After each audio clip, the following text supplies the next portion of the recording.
dit qu'une éruption est probable ou imminente, le magma quitte le réservoir magmatique, direction la surface. Un beau spectacle qui va donc survenir dans les prochaines heures, les prochains jours. Et la directrice de l'Observatoire volcanologique est d'ailleurs avec nous en direct. Bonsoir Aline Pelletier. Est-ce qu'on peut dire que tous les feux sont au vert pour une nouvelle éruption ? Bonsoir. Donc effectivement, désormais, tous ces feux sont au vert puisqu'on a le magma qui se propage du réservoir vers la surface depuis maintenant à peu près 4 heures. Donc on a ce qu'on appelle une crise sismique. On a plus d'1 millier de sismes qui ont été enregistrés par l'Observatoire depuis 14h57 heure locale. Et cette sismicité se poursuit encore, ce qui montre que le magma continue sa propagation encore à l'heure actuelle.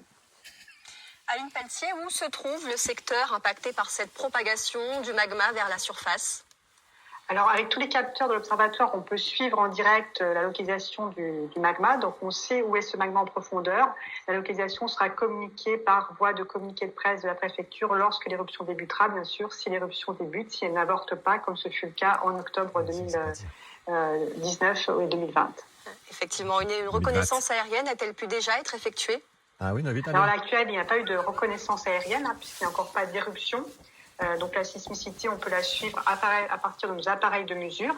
Et donc lorsqu'il y aura éruption, s'il y a éruption, une reconnaissance à ce moment-là sera faite avec le concours de la gendarmerie et du PGHM.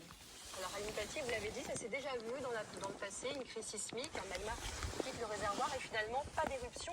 Alors qu'est-ce que ça signifie ? Le magma se retrouve donc stocké non loin de la surface. Qu'est-ce qui se passe ?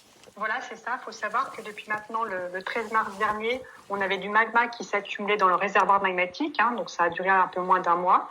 Et en s'accumulant, il y a une surpression qui s'est faite. Et donc le magma actuellement est en train de partir. Et des fois, la surpression n'est pas suffisante pour envoyer le magma jusqu'en profondeur. Et dans ce cas-là, il se fige en profondeur. Et tous les scénarios sont donc possibles. Merci beaucoup Aline Pelletier pour ces réponses. Le volcan qu'on va bien sûr continuer de surveiller. Et en attendant, on le rappelle, la partie haute de l'enclos est toujours fermée au public. Ah merde, c'est fermé là.